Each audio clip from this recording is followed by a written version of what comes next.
विनीता मलिक की तरफ से मोक्षिका मोक्षिका चैनल पर आपका हार्दिक स्वागत है। पाठ 8 कर्ण हमने पढ़ा था।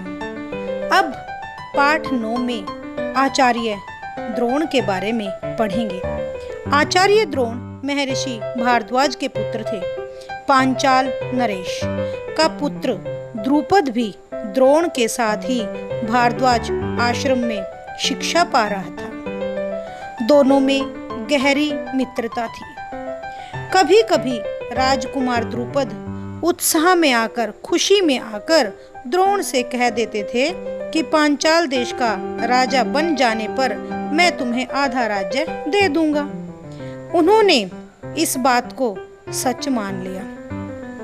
कुछ समय के पश्चात जब आचार्य द्रोण का विवाह कृपाचार्य की बहन कृपि से हो गया तो उन्हें एक पुत्र रतन प्राप्त हुआ। उन्होंने अपने पुत्र का नाम अश्वत्थामा रखा। द्रोणाचार्य अपनी पत्नी और पुत्र से बड़ा प्रेम करते थे, लेकिन अत्यधिक गरीब होने के कारण वह अपना जीवन सुखपूर्वक व्यतीत नहीं कर पा रहे थे। जब उन्हें यह पता चला कि परशुराम अपनी सारी संपत्ति गरीब ब्राह्मणों में बांट रहे हैं तो वह भागे भागे उनके पास गए। लेकिन उनके पास पहुंचने तक परशुराम अपनी सारी धन संपत्ति गरीब ब्राह्मणों में बांट चुके थे और वन गमन की तैयारी में लगे हुए थे। द्रोणाचार्य को देखकर वह बोले, हे ब्राह्मण श्रेष्ठ, आपका स्वागत है, लेकिन अब मेरे पास मेरा शरीर और धनुर्विद्या ही है। बताइए मैं आपको क्या प्रदान करूं? तब द्रोण ने उनसे सारे अस्त्रों के प्रयोग तथा रहस्य सिखाने की प्रार्थना की। परशुराम ने उनकी प्रार्थना स्वीकार करके उन्हें धनुर्विद्या की पूरी शिक्षा दे दी। कुछ समय के पश्चात राजकुमार द्रुपद के पिता का देहांत हो जाता है और द्रुपद राजगद्दी पर बैठ जाते हैं। द्रोणाचार्य को पांचाल नरेश द्रुपद का जब पता चलता है तो वह खुशी के मारे फूले न समाये और जाकर द्रुपद से कहने लगे कि मुझे पहचाना, मैं तुम्हारे बचपन का मित्र हूँ द्रुपद। लेकिन धन ऐश्वर्य के मद में पागल हुए राजा द्रुपद ने द्रोणाचार्य का सम्मान नहीं किया और कहा कि मित्रता तो बराबर वालों में होती है। तुमने मेरे बचपन के उपहास को असली बात मानकर स्वीकार किया, यह तुम्हारी बहुत बड़ी गलती है। मित्रता तो बराबर वालों में होती है। दरिद्र की धनी के साथ, मूर्ख की विद्वान के साथ और कायर की वीर के साथ कैसी मित्रता? मित्रता तो जब आप किसी राज्य के स्वामी नहीं हैं तो आप किसी राजा के मित्र नहीं हो सकते।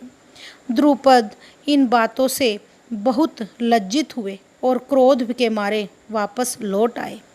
उन्होंने निश्चय किया कि मैं इस अभिमानी राजा द्रुपद को अवश्य सबक सिखाऊंगा और बचपन में जो मित्रता की बात हुई थी उसे पूरा करके ही चैन लूंगा।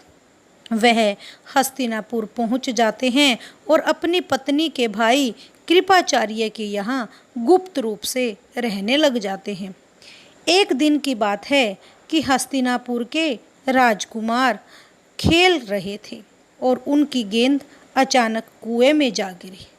युधिष्ठिर बड़े होने के नाते उस गेंद को निकालने का प्रयास कर रहे थे, लेकिन प्रयास में ही उनकी अंगूठी भी कुएं में गिर गई। सभी राजकुमार कुएं के चारों ओर झांक झांक कर देखने लगे। तभी एक सांवले वर्ण का ब्राह्मण मुस्कुराता हुआ यह सब चुपचाप देख रहा था। राजकुमारों को उसका पता नहीं था। राजकुमारों को आश्चर्य में डालता हुआ वह बोला, हे राजकुमारों, बोलो, मैं गेंद निकाल दूं तो तुम मुझे क्या दोगे?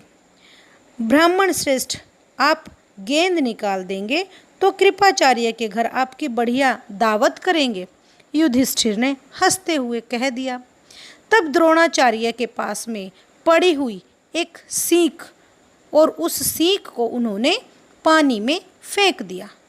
सीख गेंद को जाकर लगी। जैसे ही वह तीर की तरह सीख उस गेंद को लगी, उसी प्रकार से उन्होंने एक सीख के ऊपर दूसरी सीख, दूसरी सीख के ऊपर तीसरी सीख, जब आखिरी सीख का सिरा कुएं के बाहर तक पहुंच गया तो द्रोणाचार्य ने उसे पकड़कर खींच लिया और गेंद बाहर निकल आई। सब राजकुमार आश्चर्य से यह करतब देख रहे थे। उन्होंने ब्राह्मण से विनती की कि अब युधिष्ठिर की अंगूठी भी निकाल दीजिए। द्रोणाचार्य ने तुरंत धनुष चढ़ाया और कुएं में तीर मारा। पल भर में ही बाण अंगूठी को अपनी नोक में लिए हुए ऊपर आ गया। द्रोणाचार्य ने अंगूठी युधिष्ठिर को दे दी। यह चमत्कार देखकर राजकुमारों को बहुत ज़्यादा आश्चर्य हुआ। उन्होंने द्रोण के आगे आदरपूर्वक सिर झुकाकर और हाथ जोड़कर पूछा, हे महाराज, हमारा प्रणाम स्वीकार कीजिए और हमें अपना परिचय दीजिए कि आप कौन हैं और आपकी क्या सेवा कर सकते हैं, हमें आज्ञा दीजिए। द्रोणाचार्य ने कहा, हे राजकुमारों, यह सारी घटना तुम अपने भीष्म पितामह से बताना, उन्हें मेरा अपने आप परिचय पता चल जाएगा। जैसे ही राजकुमारों ने भीष्म पितामह को सारा वृत्तांत सुनाया तो भीष्म पितामह जान गए कि वह प्रसिद्ध आचार्य द्रोण ही हैं। उन्होंने निश्चय कर लिया कि अब तो राजकुमारों को अस्त्र शस्त्र की जो विद्या है वह द्रोणाचार्य के हाथों ही पूरी कराई जाएगी। बड़े सम्मान से उन्होंने द्रोणाचार्य का स्वागत किया और राजकुमारों को आदेश दिया कि वे गुरु द्रोण से ही धनुर्विद्या सीखा करें। राजकुमारों की जब शिक्षा पूरी हुई तो द्रोणाचार्य ने उनसे गुरु दक्षिणा के रूप में पांचाल राज द्रुपद को कैद करके लाने के लिए कहा, क्योंकि जब भी शिष्य अपनी शिक्षा पूरी कर लेते थे तो यह रिवाज था कि उन्हें गुरु दक्षिणा देनी पड़ती थी। उनकी आज्ञा के अनुसार सबसे पहले दुर्योधन और कर्ण ने द्रुपद के राज्य पर धावा बोल दिया और पराक्रमी द्रुपद के आगे वे ठहर न पाए, हार कर वापस आ गए। तब द्रोणाचार्य ने अर्जुन को भेजा और अर्जुन ने सब कुछ तहस नहस करके उसको बंदी बनाकर आचार्य द्रोण के सामने लाकर खड़ा कर दिया। द्रोणाचार्य ने मुस्कुराते हुए द्रुपद से कहा, हे वीर, डरो नहीं, किसी प्रकार की विपत्ति की आशंका मत करो। बचपन में तुम्हारी हमारी मित्रता थी, साथ साथ खेले कूदे उठे बैठे। बाद में जब तुम राजा बन गए तो तुम नशे में चूर होकर मुझे भूल गए और तुमने मेरा अपमान किया।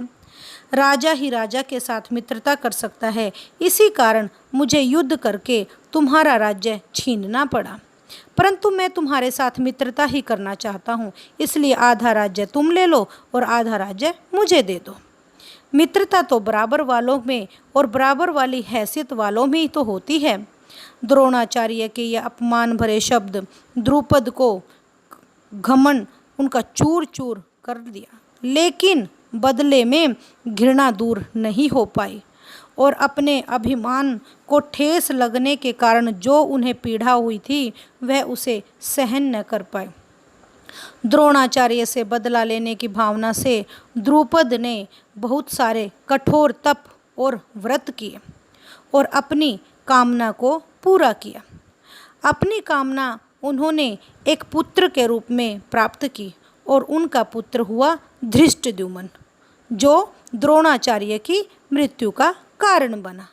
साथ ही उन्होंने एक ऐसी कन्या को भी प्राप्त किया जो अर्जुन के साथ विवाह करके उनके सर्वनाश का कारण बनी। आखिर उनकी कामना पूरी हुई। उसके पुत्र धृष्टद्युम्न ने राज आचार्य द्रोण की मृत्यु की और द्रौपदी नाम की एक कन्या भी आगे चलकर अजय द्रोणाचार्य के मृत्यु का कारण बनी। इस प्रकार अजय द्रोणाचार्य धृष्टद्युम्न के हाथों मारे गए।